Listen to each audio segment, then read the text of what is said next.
Welcome to Life Unpacked with Mel Ryan and our new series, Life Bombs. This is a series about the moments that change everything, the moments that shatter the life we thought we were living and force us to see ourselves differently. Across 9 real stories, we unpack the truth behind grief, abuse, addiction, affairs, miscarriage, loss, love and joy, and everything in between. These conversations are honest, raw, and unedited, because life is unedited. Each episode invites you to look at your own story with more compassion and less judgment, to notice the patterns that you've been repeating, to understand what you've been working on your whole life, and to finally say, I've got me. If you're ready to hear real stories, to grow with others, and to see yourself more clearly than ever before, this series is for you. This is Life Bombs. This is Life Unpacked with Mel Ryan. Welcome back to Life Unpacked with Mel. In this episode of Life Unpacked, I unpack life with Gerrie. A story that will resonate deeply if you've ever felt like you were watching your life from the outside instead of actually living it. Gerrie shares what it's like to grow up feeling unseen, unchosen, and unsure whether you're even allowed to take up space in your own story. We explore the quiet disconnection that forms when early on you learn to stay small, to not be fully present, to not fully arrive in your own life. What makes this episode so powerful isn't just what Gerrie has lived through, but how her story reveals the invisible patterns so many of us carry. The belief that we don't belong, that we're not allowed to want more, that being present is somehow unsafe. This podcast explores how those early experiences shape adulthood, our relationships, our sense of self-worth, and our ability to feel truly alive. And more importantly, what begins to shift when awareness arrives. Before we go any further, I want to share something important about this episode. While you'll hear Gerrie as a woman courageously unpacking her life, she's also my mum. And what you're about to hear is one of the most profound transformations I've ever witnessed.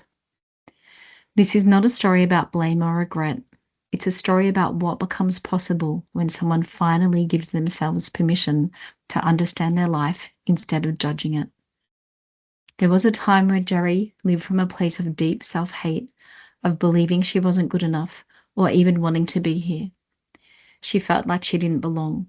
She couldn't allow herself to take up space in her own life or be fully present in it. What you'll hear in this episode is not just insight, it's a shift. From survival into ownership. From self-hatred into understanding. From self-abandonment into genuine self-love. Gerrie didn't come to this place through one-on-one sessions with me. Her transformation came slowly and patiently. She showed up to my workshops, and then she showed up for herself, learning each concept, sitting with it, integrating it, and allowing her story to make sense for the very first time. Today, she holds herself with compassion, with awareness, with responsibility. There is no self-punishment. Instead, there is freedom. She understands why life took her down the path it did. She no longer criticizes herself for surviving the only way she knew how. This episode contains discussions around grief, loss, taking your own life, and emotionally charged life experiences. You may find yourself having a strong emotional response as you listen. Please support yourself accordingly. Every one of our stories is simply doing life with the tools we had at the time. This episode is living proof that when we truly unpack our story, self-love will never come from fixing ourselves. It comes from finally understanding ourselves.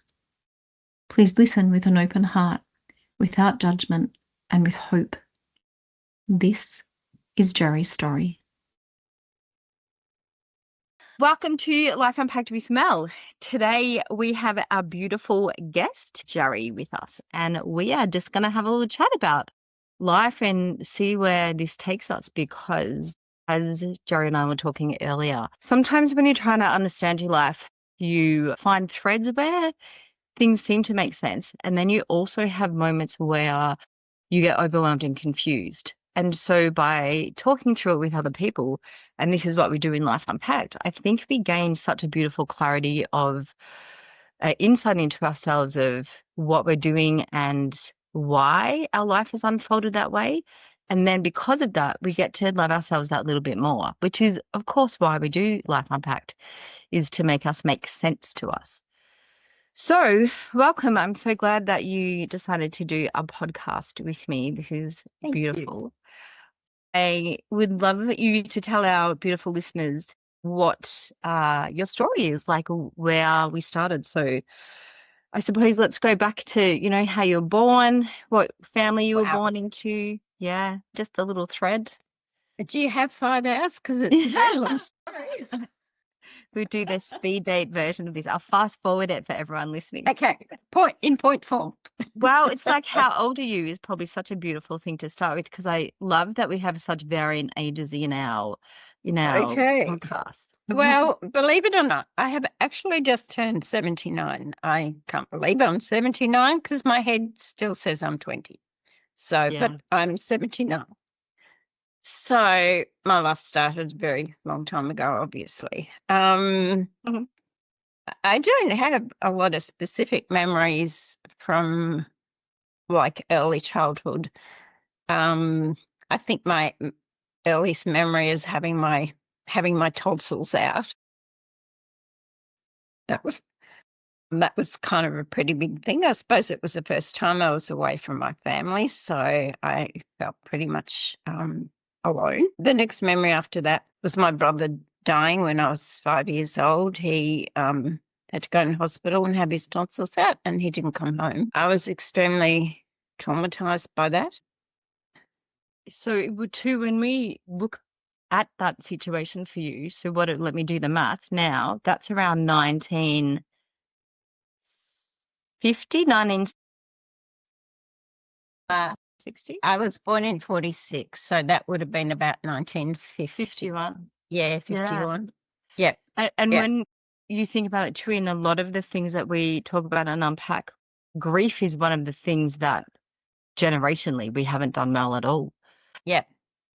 So I carried that grief with me most of my life because I think I remember just feeling, when my brother died, feeling so lonely. He's my little pal and he'd gone. And then my mother was pregnant at the time and had twins.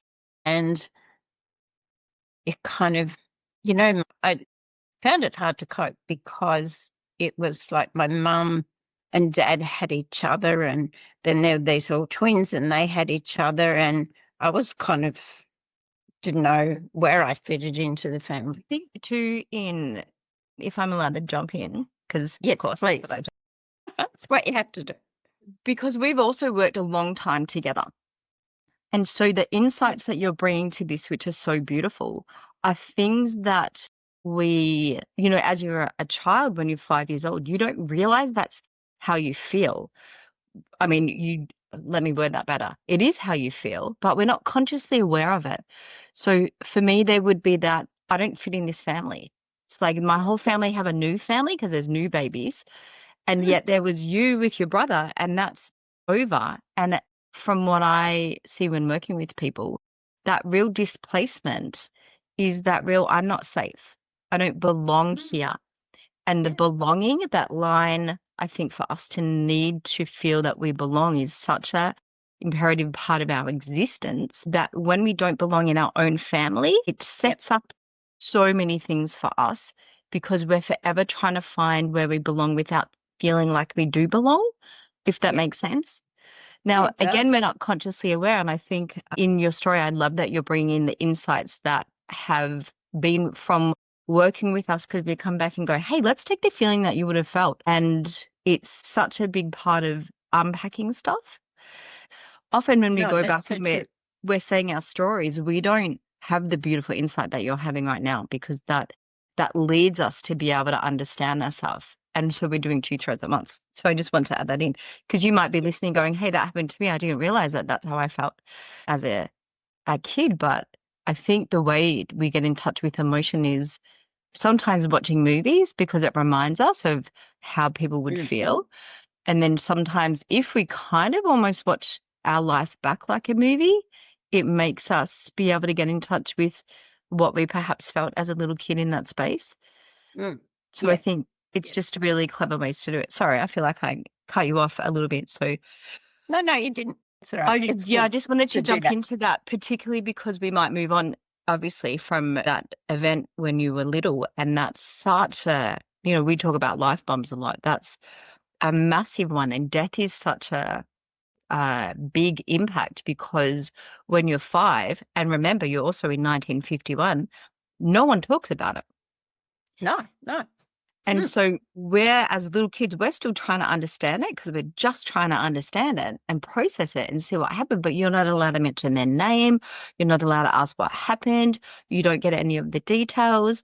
And then, your parents get busy with other kids. So the impact, like when we really pull that apart, that's like the crater that is just there. It's just, there's no answers. No one's giving you any answers. No. And like my parents had their own grief to deal with. And then to kind of raise a family at the same time, it must have been horrendous for them. So I suppose I threw my life into playing sport and I suppose being very competitive on the sporting field and doing that. And that was something I found that I really loved to do.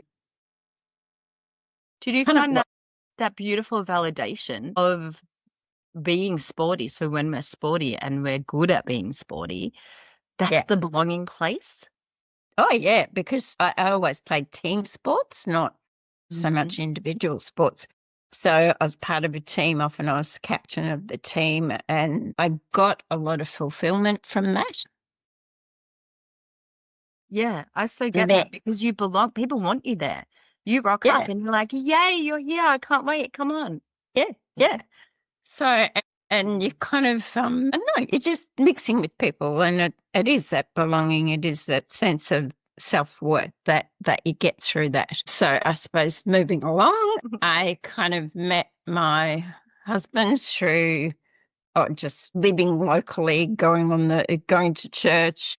Like, I suppose I met him when I was probably, I don't know, I'd known him since I was about 10 years old through church and that. And then we got involved in the youth club and sporting clubs within the parish. So in those days, everything happened around your parish. That's where you met people, where you belonged to a group.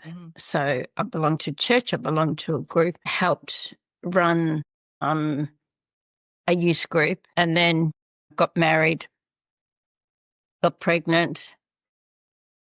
When you first met, so this is a question I really like asking people when we talk about relationships. Because when we meet people, it's a magnet of what we're learning. There's a real connection into, like, our soul connects with a person because it's helping us learn stuff that we want to learn, obviously, for me. So often it's a feeling. So when you connect with a person, they give you a feeling of being looked after or safe or popular or protected or fitting or something. Can you remember the feeling that you got when you were around that person that made you be pulled towards them? Just like same interest, like-minded, I suppose. Yeah, but that's not a feeling. Okay, because the feeling to me... Connected. I think connected. I thought at the time, this was someone for me, kind of, because when my brother died, I had lost that someone for me because he was my little pal. So he was someone that I thought was kind of my pal, So the words I'm writing as you're saying that, because I'm writing down, because I love doing this, because I'll give you this at the end as well, because it gives us such a beautiful insight into your story. But the words I'm writing down is seen, Seen was the first word I wrote down. I feel seen by you. So remember, you're in a family that you didn't fit. You didn't know where you belonged, if that is even the right English, but you didn't feel like you were important there. So I wrote like seen as the first word, connected, important, listened to, all of that. So it's like I am valued, but I'm valued for being me. It's like you want to hang out with me because you like me, you think I'm special, that kind of stuff. So that thread for you, I think, is a really important piece of the puzzle. Because to be seen, and this is when we, obviously I know little bits and pieces of your story, the audience doesn't yet, but we'll get there. But I think to set this up is really important for me to help people understand, what am I working on with that person? We have to come back to, why did you pick them? And it's not what they gave you, it's what you felt. Because remember, we work from the inside to understand ourselves, not from what they do in that way. So for you, it's like to be seen in this room full of people, for you, seen as you, valued as you, being important, being special, connecting to you, being listened to. Oh my God, that was like the money ticket. There was no way you were going to say no to that. No. And I think also one thing was that really gave me a very strong, warm feeling was he had a disabled brother. And it's probably not the term that you use these days, but it's fine. He would, the way I saw him treat his brother with care and kindness, and looked after him, that kind of, I guess that, not impressed me, but I totally, it pulls at your heart. I thought, well, here's a real good person that I can feel safe with. It's really safe, particularly when that person's so vulnerable. They're so powerfully, it's genuine in that space. That's real masculine energy, not ego energy, which we speak about. And I had always looked up to my father, who I was very close to. So that kind of feeling, it's familiar, isn't it? So it's like, if you feel safe around your dad, that's the other half. So it's like being seen and belonging, but being looked after and safe and taken care of, but in a way that it's beyond your normal expectation. When you're looking at someone with special needs, it would pull you there. And then it's so familiar that it's like your dad, that of course that would make so much sense. Yeah. So no, I'm not sure where to go from here. It's kind of cool. But then, when I was 6 months pregnant with my first child, by then I had the twins were born. I had another sister and I had a brother, and my little brother was 8, and I had being like older in the family, I'd spent a lot of time like with my little brothers and sisters, and I'd look after them and put them to read them a story and put them to bed and do all that. And I loved doing that because I loved kids. And when I was pregnant and just a few days before my 21st birthday, my second brother was killed in a car accident. And he went to school and he didn't come home. And that was a huge impact on me, on my life. I just didn't know how to cope with that. And at the time was living in a flat with no phone, no car. I stopped work because I was too pregnant. And I was alone. Wow. And I didn't know how to cope. And again, too, because you've been through that grief before in a way that you can't consciously deal with it when you're little, you're frozen. Like the grief for you, because if I explain to listeners, when we go through that kind of intense grief, when you're so little, it actually just makes you not feel safe. It freezes you because you're not safe because someone died. And when you have that, that's different to working through it. Being frozen is very different because you can't work through it because no one's making sense of it.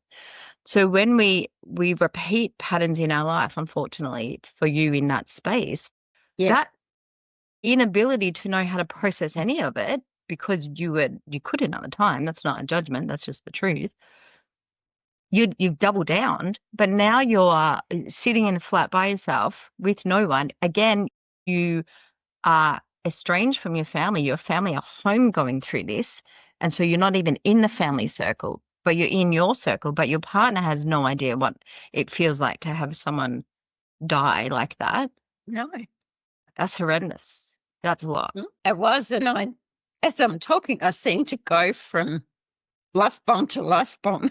Oh, and this is it. It's like when we unpack them because there's threads in them and stuff. So this is the overwhelm and there's a powerlessness in these of not knowing how to. It's like I don't have any structure of how you get out of that. You just sit in it until the baby's born. Do you know what I mean? And then you have something to do.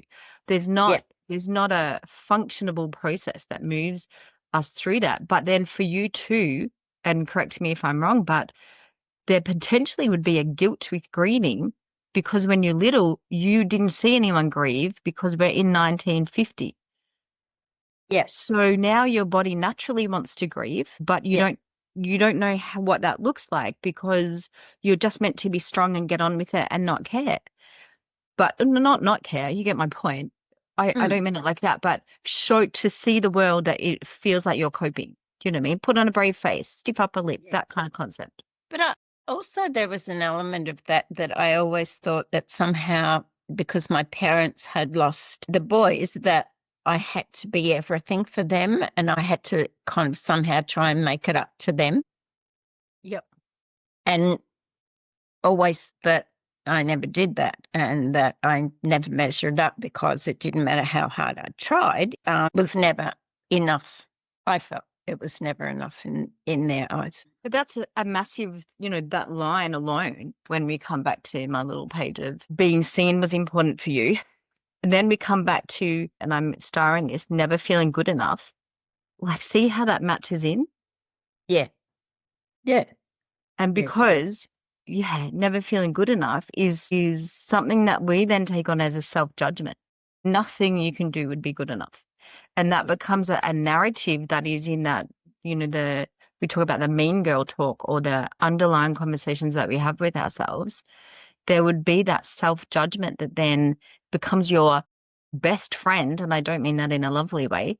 That's always there, right? But it's always there telling you, why didn't you should have done it this way? You're a this, you're a that, and that's the narrative that now moves forward with you at the same time that there's a block in grieving, if I'm allowed to say, because we had to show the world that we're okay.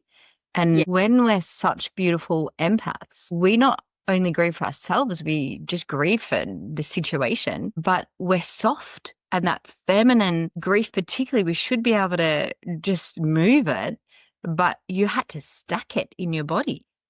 And I think I grieved for my parents because I totally I was sad for myself, but I was so sad for them.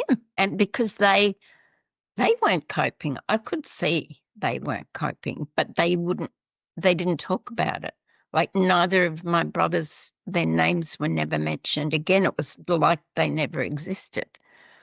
And that was very hard. I think the one saving thing in my life right throughout my childhood was the fact that my nana came to live with us.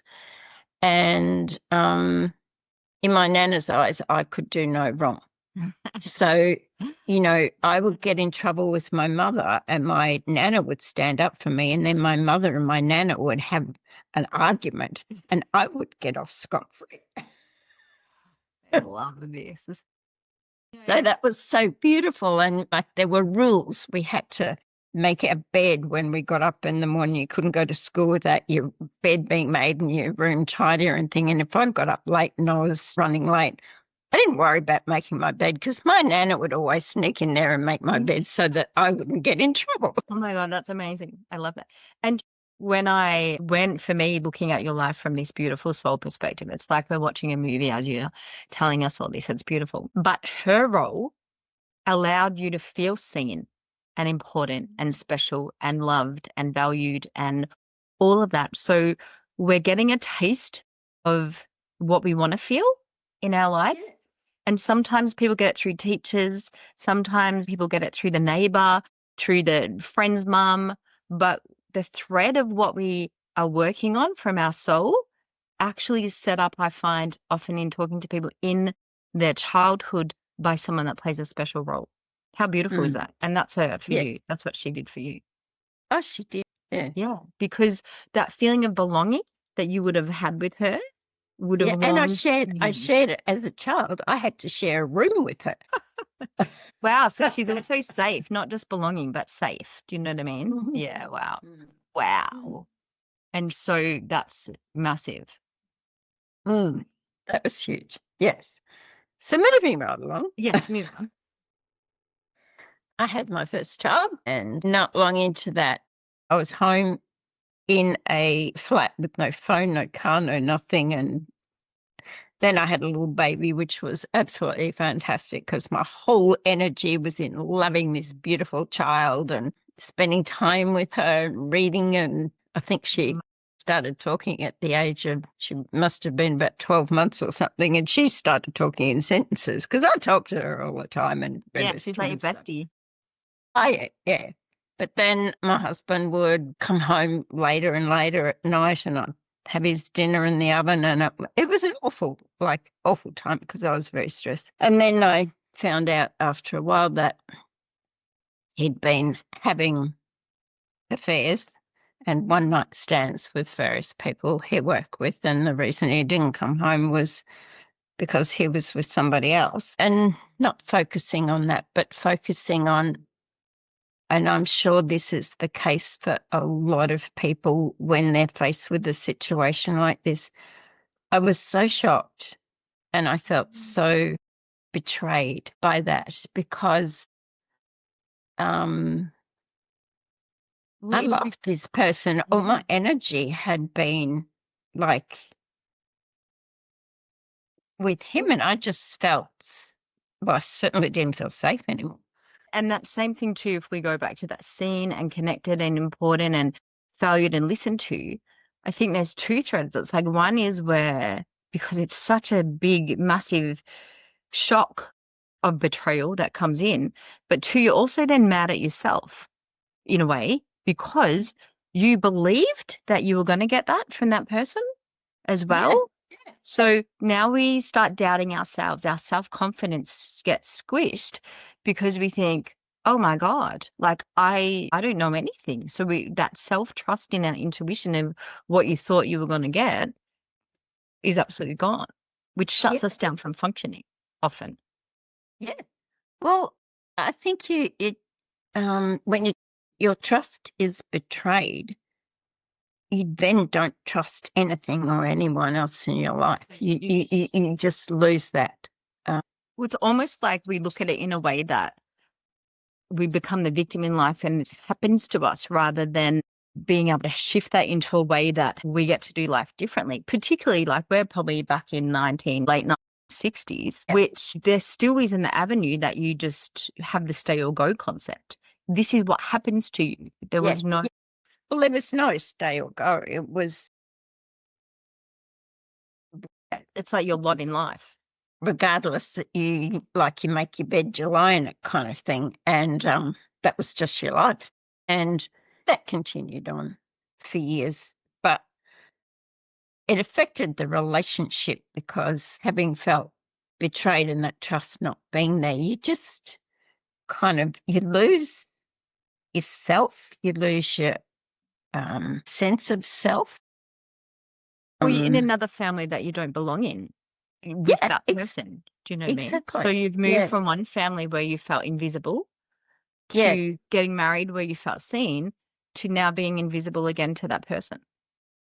Yeah, and I'm now seeing a thread further along because further along, like I had 4 kids and 1 miscarriage, but I had kids because I love having children and I love all my kids so much. And that gave me, I don't know, just that such a beautiful thing being a mother. And But it's the connected, if you go back. yeah, I think that's really significant because when you look at that, it's that thread. It's like the soul feeling of I need to belong, and I feel like if I belong from them and you're getting the feeling from them, not you, then you feel seen and safe and all that kind of stuff. And if that changes, there's I don't know what to do with that. It's like the bomb, you're back in the crater as a little kid that's by themselves with the bomb has gone off and there's no one around. That's the feeling I get when you were saying that. That's the visual I got. yeah, yeah, definitely. And then I kind of went through menopause and I didn't really have a lot of symptoms at menopause, like hot flushes and all that sort of thing that a lot of people had, but I felt, well, I didn't go through menopause actually. What happened was I had to have a hysterectomy. And so I had a hysterectomy, but after that, I was 31 or something when I had the hysterectomy. So I kind of went through a sort of menopause at that time, but not with a lot of symptoms, except that I felt very depressed. And But didn't they take your ovaries then when they did it? Then? No, they didn't. So they left your ovaries in They did. Tried. But no, they just took my uterus. And I was look, I wasn't depressed about that. I wasn't depressed about having an operation. I was quite happy because I had a lot of trouble with periods over my whole life and I had endometriosis. So I was quite happy to have the hysterectomy because it meant that I wouldn't have to go through that every month again and, well, every few weeks because I used to get very sick with my periods. But so I'm just going to add this in for our little listeners as well, and for you in that insight. Endometriosis is building a wall. Because I don't feel nurtured and safe in this world, we're building a wall. That's energetically what we're doing as women because masculine energy is very ego-based and not safe-based for us because it's all about the success and everything else. And that's a whole nother explanation. I've got workshops on that if people are interested in that. But when we come back to reading, I was saying you stack your emotions. When we stack our emotions, our body's going to show us where they're stacked. And so safety is always your lower chakra, nurturing, being able to create life, the life I want for myself, being able to feel loved and nurtured and looked after, that's here. And so for you, right? Light bulb moment. Yes. And so your body's just saying to you, this isn't safe. I'm not, my creative space for me and my life and the life I wanted isn't safe. I need to build a wall to keep myself protected. And so that's exactly what your body reflected. So if we were working all the way back then, we would be working through stuff like that. It's fascinating because of course it caused so much attention. We had to get rid of it, but it doesn't undo the problem. In fact, it makes us more vulnerable because we can't build our wall. Do you know what I mean? We've got to do that a different way. So then it comes out in other ways. But I just thought that link into why your body would manifest that. Yeah, and I had that from the time I got my periods, which was when I was about 11. Yeah. And you look at it and you go, oh, that was my whole experience with creating and feeling safe and loved and protected and belonging and looked after, and wasn't the space for you at all. No. I got very, very depressed and I went back to the doctor after I had the hysterectomy, the gynecologist, and said, I feel very depressed. And he said, well, you shouldn't feel like that. I said to my husband, I feel very, very depressed. He said, you shouldn't feel like that. The doctor said you shouldn't feel like that. So then I felt totally abandoned by everybody. I lost I don't know. I kind of just lost the plot completely, and I stopped eating. I wasn't interested in anything. Because I felt I was like a robot just going through the motions of life, but I wasn't coping and nobody would listen to me. And I ended up with anorexia. So totally trying to make myself completely invisible. Right? Yeah, which is the opposite to seen. Yeah. And so now you're not Because even it seen was by like, you? I don't matter. Everyone's controlling me. Everyone's telling me how I feel or how I should feel. No one's listening to me. And if you And think depression so, to me, I know we're going to jump all over each other now. Sorry about that. But just to highlight, depression for me really means I feel that I'm trapped and powerless in a situation that I don't know how to change. yes, exactly. And for Exactly. you, that's probably a absolute match that you go, not only am I trapped and powerless, but I've also asked for help in the avenues that I could, and I was met with nothing. I was met with not only not help, but told again that I don't matter, that my way is not good enough, that I'm silly, so it's matching in the narrative. You don't know what you're doing, so you need to just be a good girl and not have any needs and so your true soul is like, I can't be seen. I can't be the person I want to feel connected and valued and special. And you're like, I don't know how to, I'm in a life where I feel depressed. I've got so much unpacked grief that's living in my body that I can't express or move. And then even having kids, I imagine in that space, we move from that real, when you have a baby, it's such a beautiful, nurturing space that it's like you're in a bubble because they're so dependent on you. But the minute they move from that to 12 months, 2 years, 3 years, and they have their own opinion and want things and have tanties, it's challenging. It's rewarding, but challenging. So again, when we think that we're not good enough, there's a bigger picture now going on that nothing that you can do is right. So even the narrative in parenthood or motherhood changes. And so then we get back to that trapped and powerless. And then when you said, I can't control anything, anorexia, when we talk about that, in again, going back to what that means spiritually in our bodies, is I've got no, I can't, I'm out of control in every aspect of my life. I feel like I have no power. And so we move it to food without consciously realizing, because it's the only thing that we can control, but then it ends up controlling us. Yeah, totally. Totally. With the thoughts and everything else. And so then even more so, because anorexia is such a seen illness, whereas sometimes alcoholism and different things in people's bodies just crying out for, hey, I'm not coping, I don't know where I'm going and I'm trapped and powerless, people don't see. But when you have anorexia, of course, people will see it. So then comes judgment. And for someone that doesn't feel good enough, we now have the world getting to have an opinion on the choices that you're making.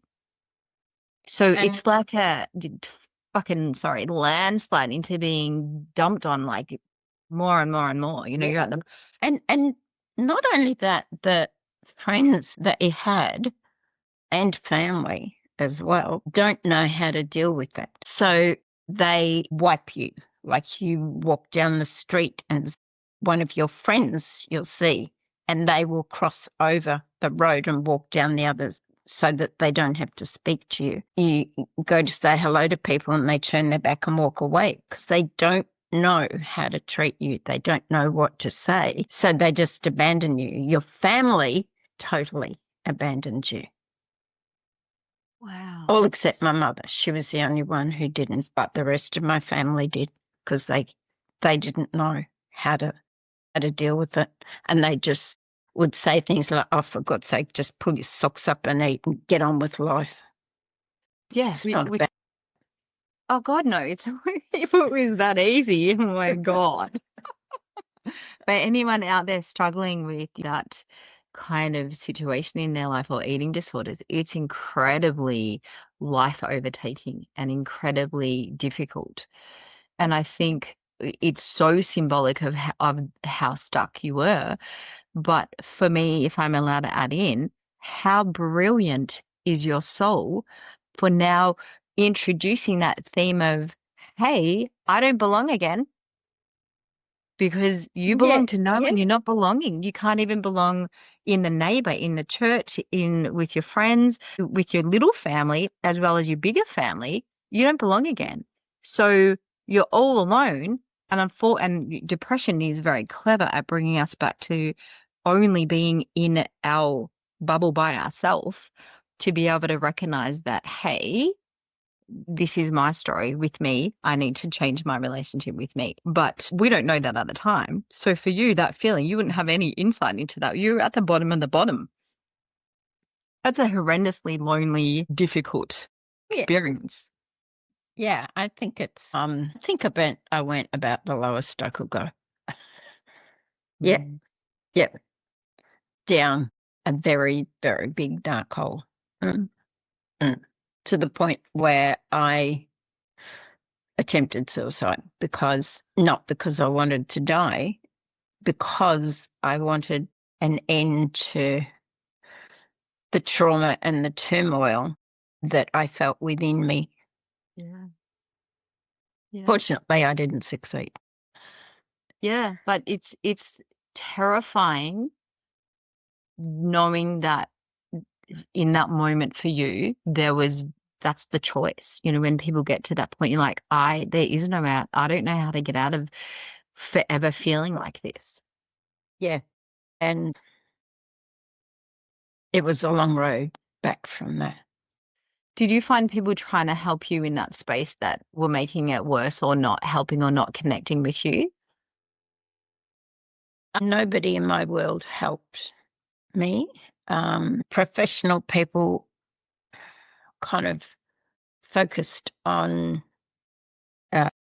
fattening you up. Yeah. Yeah, that was a solution. We fixed the symptom. The solution was to take everything, to put you in hospital, take everything off you, and gradually for each kilo you put on to give you a reward, which might be that you kind of, like you had nothing, like everything was taken. All you had was your toothbrush. Nothing else. A hospital gown and a toothbrush. So each reward was something like your own face washer, or, a book that you could read, or so it kind of went on like that. So but it just reinforced. But they didn't look at what the problem was. Mm-hmm. They saw the problem as the fact that you didn't eat and you didn't put on weight. It's like you're a little kid having a tantrum that you don't want to eat, so we're going to punish you until you learn the pattern to eat, and then you'll be cured. Not, hey, why can you not get food into your body in the first place? Because that's a whole, oh dear God, that's horrendous. And you have no friends, your sisters, your aunts, everyone. No one wants any part of you. Yeah. Everything's gone. And the worst part, you torn away from your children. Yeah. You're not allowed to have any contact with your children. You're just ripped away from them. Which now is causing more trouble or more complex trauma in so many people's lives. Yeah. By a system that is designed to help in a way that they have no understanding of how to help. So horrendous, absolutely horrendous. So for them and for me. Yeah. But I recognise for them very much too. So in understanding the patterns in my life and still working through understanding those, I suppose it's what helps you to keep going. Like, I've done a lot of work, but I've had to do a lot of work.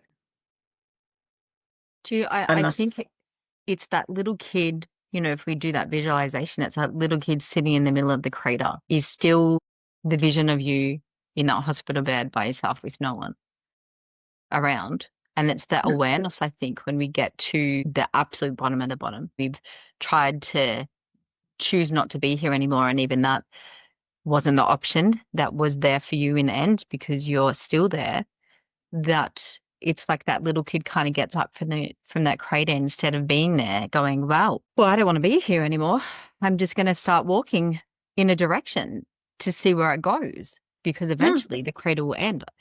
And I suppose that's the return for the power. It's like our soul self and our earth self connecting in that most beautiful moment that we want more for ourselves. That tiny little spark, that tiny little bit of detachment from everyone else because there is no one else that connects to you and having to do it for yourself. The next 30 seconds could change your life. If you want to take the next step to work with Mel, go to Mel Orion 100% you on your Facebook or Instagram and direct message her the word work. From here, Mel's team will help direct you to what you need. You may want to explore at your own pace, or you might be ready to dive right in. No matter where you're at, Mel has the tools and programs in place to help you, support you. Mel Orion 100% you. And so for you, like, what was the shift? Because obviously, this was not last week. You're 79 years old. This was 30, 40, so long ago. So it's so amazing in your story that there's a shift. So what changed for you? What happened? I don't think it was any one thing. It was a combination of a lot of self-help things that I did. And I remember doing a week-long program called Who Am I? And I think that helped me understand a little bit, but it helped me want to move on and want to live. It helped me begin the struggle, shall we say. Yeah. So from then on, it was just finding and searching for things that would help me connect with myself and help me make sense of everything. It's a pity all the workshops weren't around a long time ago because I'm sure it would have been a much faster process. But I must say the last, I don't know, however many couple of years it's been, has really helped me make sense and is still helping me make sense of my life because I've often felt that it was all a bit useless in a way. I think also along the way I met people who believed in me and who supported and helped me. So there again, I found, I guess, in that belief and support from other people, I found a bit of a safety, and that kind of helped. Do you know, I think that you are so spot on in our journeys of being able to really come back to ourselves. And if we go back to our words that we were saying at the start, it's like seen, connected, important, listened to. These are the threads that your soul's like, hey, I want to see myself, connect to myself, listen to myself, be special to me, be important. So you said before we started doing the workshops and everything else together, which has been the last few years, there was a thread for you that felt like your life was useless. And I'll expand on that. Useless in a way that's like, what was the point of all of this? And when we pull it into, hey, it's actually so ridiculously clever how your life has unfolded for this, because when we go back and you said in moving out of that, detaching from the areas that made you invisible, that you weren't connected to, you certainly didn't belong, you didn't feel safe, and then finding or matching, and this is when life comes along and gives us that one course, that one therapist, that one conversation with someone, the one book that we read, like Louise Hay, that kind of stuff that makes us realize that, hey, there's something different or something more, a different perspective. We are then unconsciously connecting back to ourselves. So if you have someone in your life that comes along and believes in you or sees you, you get to see yourself. It's the importance of letting people in, because we often, like I talk a lot about, it is an inner journey, and it is once we realize we're alone in life, we actually can bring our power back to us and start living totally differently. So we talk a lot about that, but it's valuing the connection that we have and the magic of life, where the friend comes in, or you might have a friend that's left a partner, and it gives you the, wow, I didn't actually realize you could leave a partner. That's a thing. So we're connecting to threads that inspire us, but we're doing it from our space rather than hoping they see you and they make it better for you, or hoping I'm connected to you, but you can't leave my life or I'll fall in a hole again. So the shift for you, because you've been so much at the bottom, is that moment that you chose to move and live for you. And so your connections then changed. Does that make sense? And it became more, there's a self-awareness in them. So when we meet new people, it's like, well, I like me when I'm around you. Instead of I just like you, it's like I'm a better version of me. I like being confident, or saying something, or laughing, or being listened to, or my opinion being valued, and so for you, that would have been from coming from the bottom of being invisible and not belonging to everywhere in your life, including the medical profession, putting you in a room and, God help us, giving you rewards if you put on half a kilo, all the way through to now it's almost like you did die. And we talk about, we kill off a version of ourselves. It's like a spiritual death to begin again. Well, I think also, like, in going through that time and all the searching, that after a lot of emotional, mental, physical abuse, my marriage broke up, and eventually, through the help of a very good female therapist, I made the decision to leave, and that was a very traumatic time in my life. I think the breakup of when you realize all your hopes and dreams and everything that you'd ever wanted in your life is not happening, is not going to happen. And that's, that was all kind of that whole part of my life. But having said that, it then opens you up for other things to come into your life and other people to come into your life. Once you start to want to live again. Well, it's choosing you, isn't it? And it's even in that moment, the hardest thing. So many people in here are in that stay or go space. And we say you're always going to keep learning what your soul wants you to learn anyway. But when you're in a space where you can't grow, you're not physically, emotionally, mentally, spiritually safe enough to grow in that space, making that choice to move is terrifying, because you're popping the bubble of the Disney Channel, the happily ever after, what I was taught was meant to happen, the holding on to the family unit and all of the things. Yet when we look at the situation in the absolute truth and facts, we're grieving for potential, not for what was. Yeah. Well, you grieve for what We you wanted, but you didn't. Yes. But didn't happen. And that potential locks us into relationships without us consciously being aware of. It's people fall in love with people's potential all the time, and we hold that and we don't see the truth of what's happening. I work with that a lot. And so we get stuck because we're waiting for it to become what we thought it was going to be. And so the interesting thing, I'm going to pull back in, these words: seen, connected, important, listened to, valued, special. When we meet our partner for the very first time, that's what we get. That's the feeling that we get.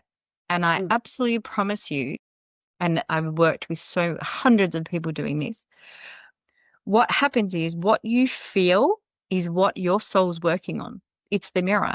So in that relationship, you will feel not seen, not connected, not important, not listened to, not valued, and not special before you leave.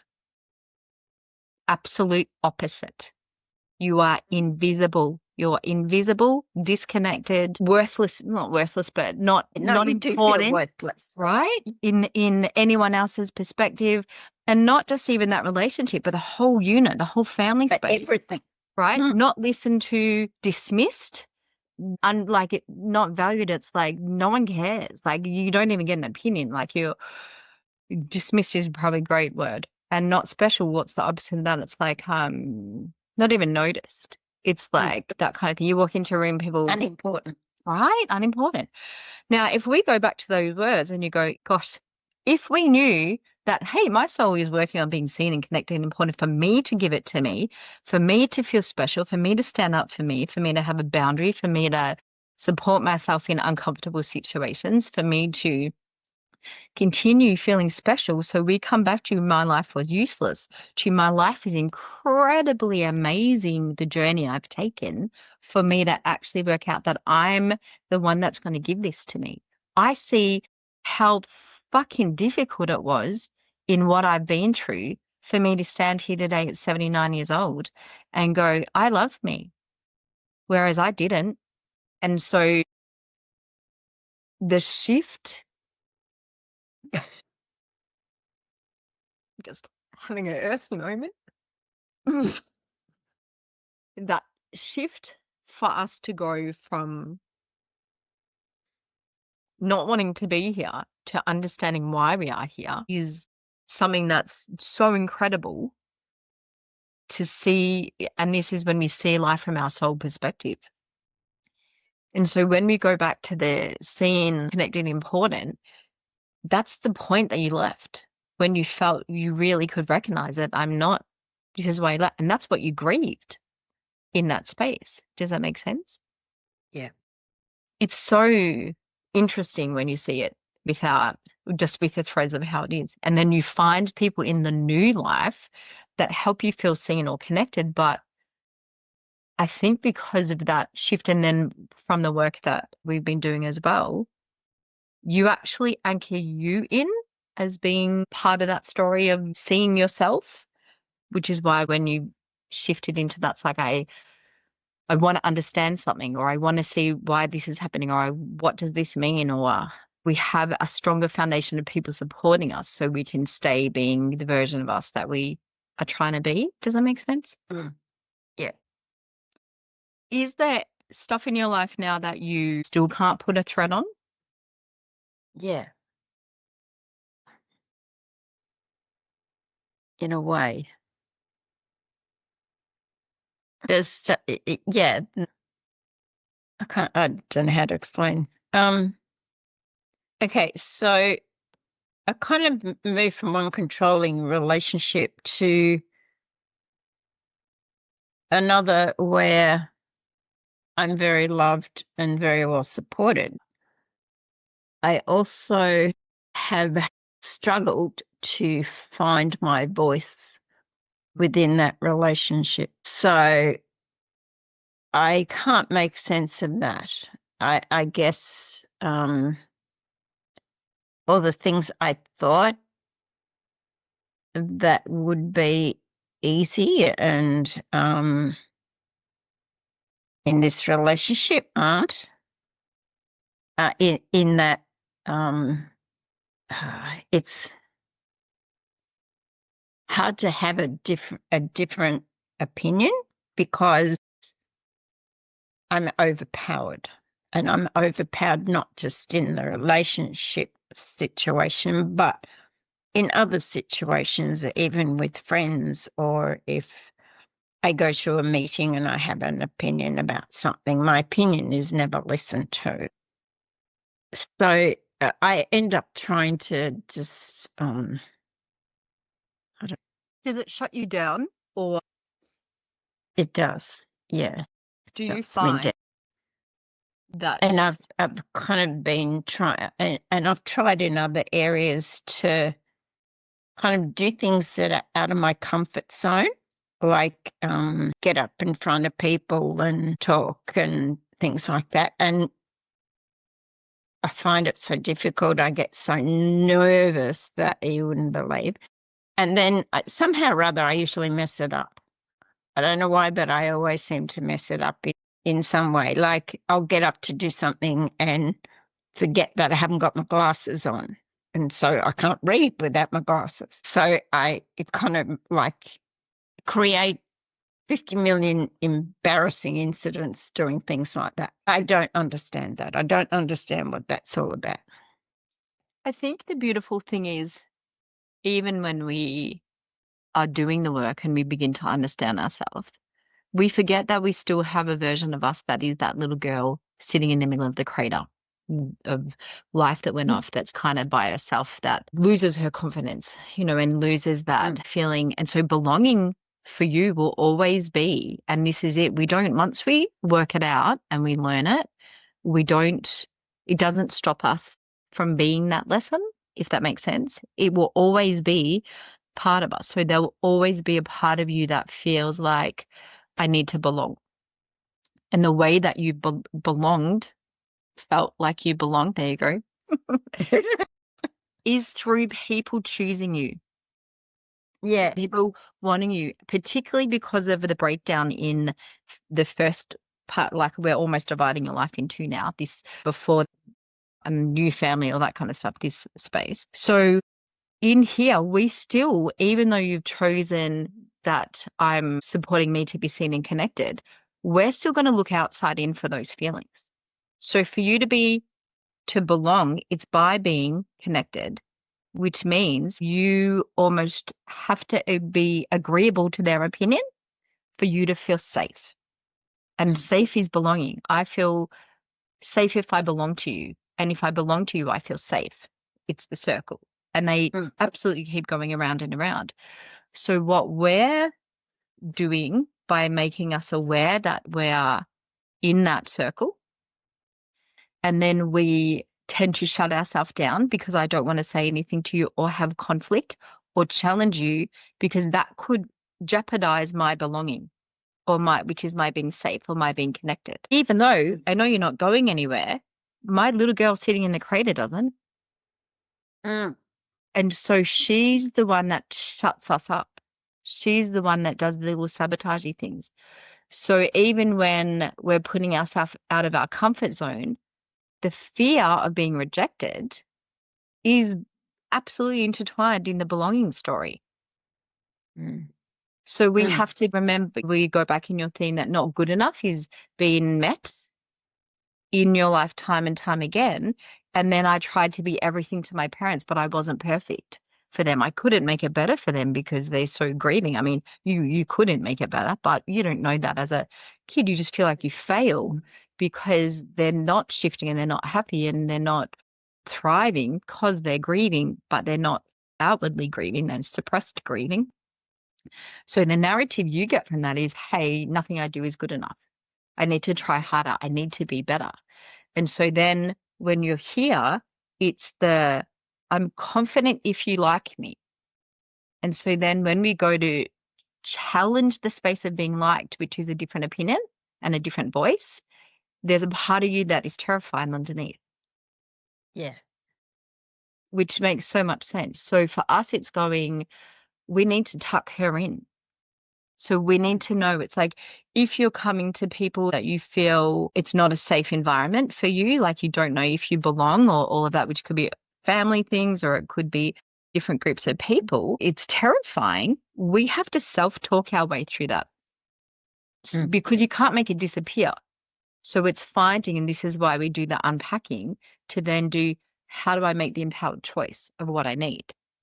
Because what I need is now how we really genuinely support ourselves, instead of just going through life and then picking the friends that like us and we just stay in those little circles. What you're doing is trying to expand that, grow your confidence, which is so beautiful. And we just need to tweak how you tuck yourself in a little bit better in those situations. So when it's coming to having an opinion in a relationship, it's knowing that it's a very safe place for someone, because remember, we've got their story and your story. it's a very safe place for someone to always be dominating in an opinion or right in something, because it makes me feel, it's not that I want to dominate or be on top, but that underlying kind of hierarchy or knowingness, or it's a very male trait as well. What is it? Opinionated is a different word. Authority space is a safe place, is a really safe place. And so if my role, so if I came into the relationship and my role was to keep you safe, I'm just going to tell you how to think and do and what to, not consciously, I'm not doing it out of being mean, but my safe place is to keep you safe. If you don't need me anymore to keep you safe, which is what happens when we start doing the work, we get to keep ourselves safe. I'm now unsettled because you don't need me. You actually don't need me for an opinion. Where does that leave me? Because now things are changing. Does that make sense? And so as we evolve as beautiful people that are doing the work to understand ourselves, to need less codependent support, and we want to do life, I want to choose you, do life next to you, but I don't need you to tell me how to think in this instant. That's unsettling for someone that's done that. And so it's having an awareness as well in that for us to go, yes, of course you would react to that. You know, there's it's compassion or a space, but it's also to go, well, that you're having an opinion is likely to be met with an emotional reaction because of that, which means we have to double you down in holding the space to go with the little mantra, well, I'm allowed to think different. I'm allowed to think different. I'm allowed to have an opinion, or something that you need that buffers that. Because really what's happening is we're like, oh God, you're reacting, which means I now am being pushed into I might not feel connected to you because you might disconnect from me, which means I don't belong, which means I don't feel safe, which means I'm the little girl back in the crater and I'm absolutely terrified of being her. So I'm now going to shut myself down. And so we go back into old patterns that created this in the first place. Does it make sense? Yeah, it does. Totally. So it's not bad. It's recognizing that you go, this is why. And when you start to feel frustrated, it means that you value your opinion. That's incredible. Because back here, you didn't even think to have an opinion, right? But now, yes. So you feel yourself shifting into, I matter. It's like, I want to be seen. I want to be connected to me. I want to say what I want to say. I value my opinion. You know what? I've got an insight that might actually help this group. And so we drop it off. But everyone, because we've taught them, I don't have an opinion. Everyone's so used to someone being really quiet that in the beginning they dismiss it. And so we have to be able to go, wow, how do I support myself? One, with that. And if I really think I need to be heard, how do I introduce that?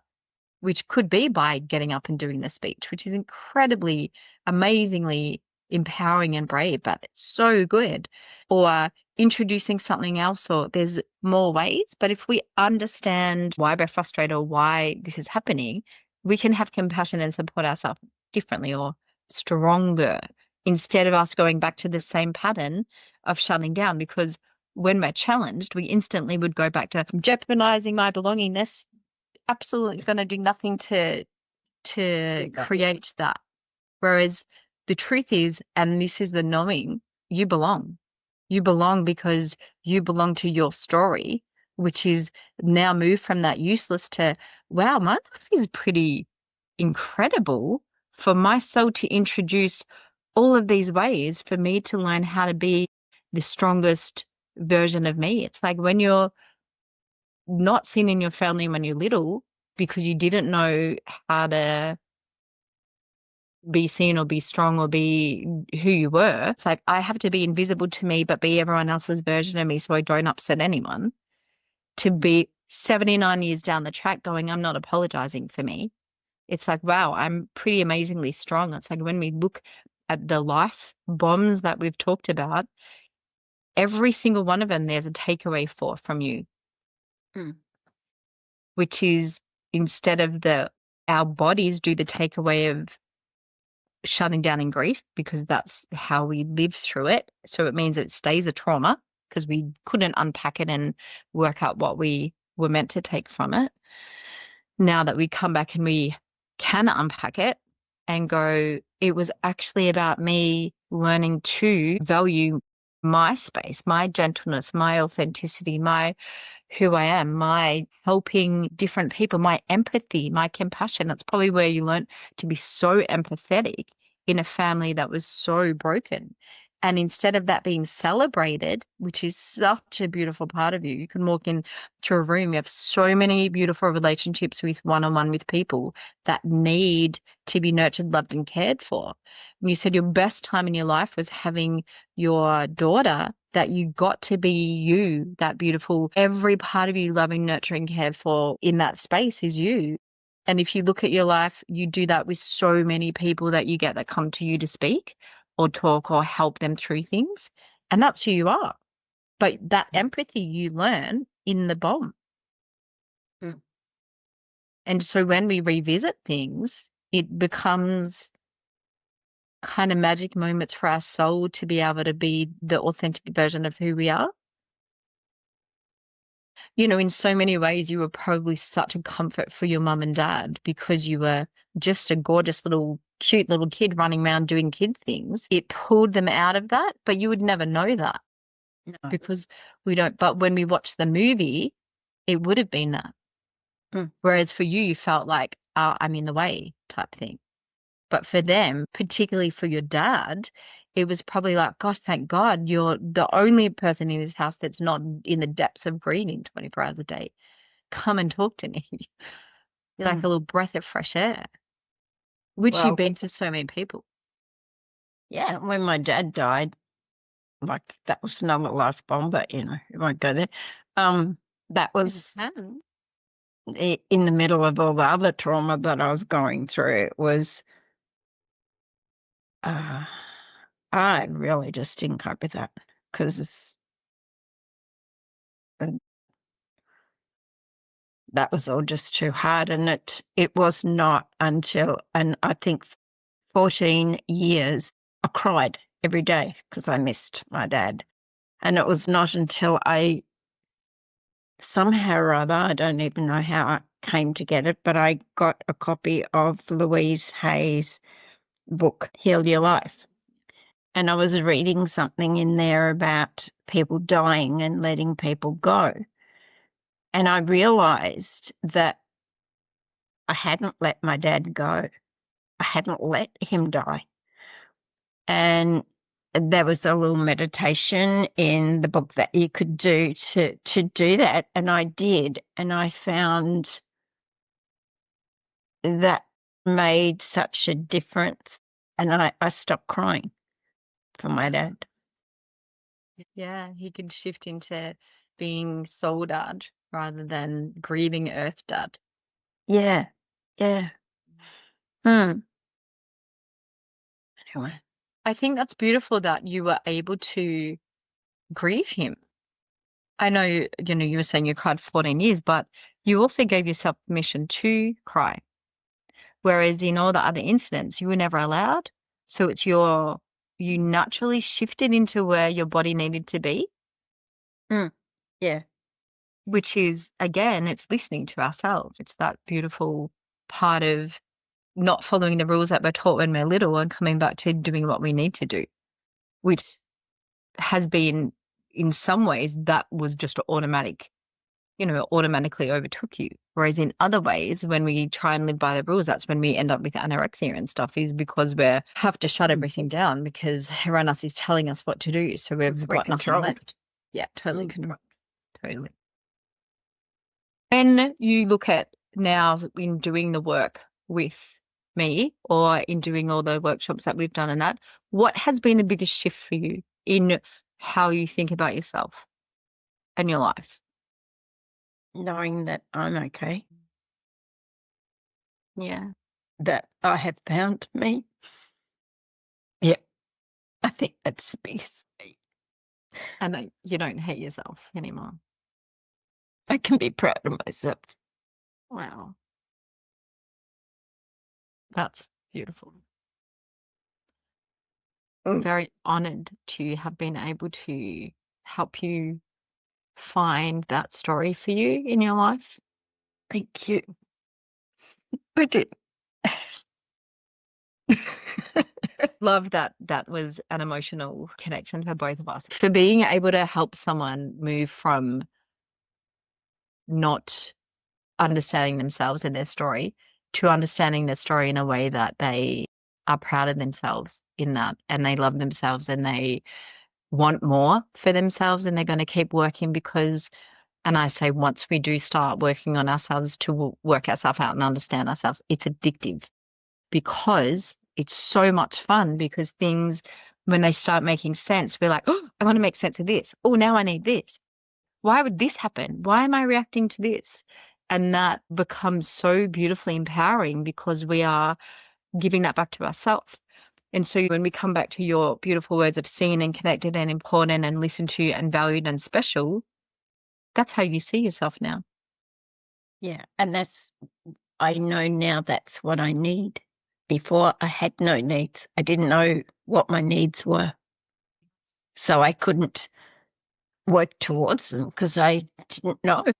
And so now in any situation you go into, this is like it's like we take it in, it's already packed into our heart space that we know I've got me for this. I've got me. I can see me. I'll listen to me, can recognize how I feel. I can get me through.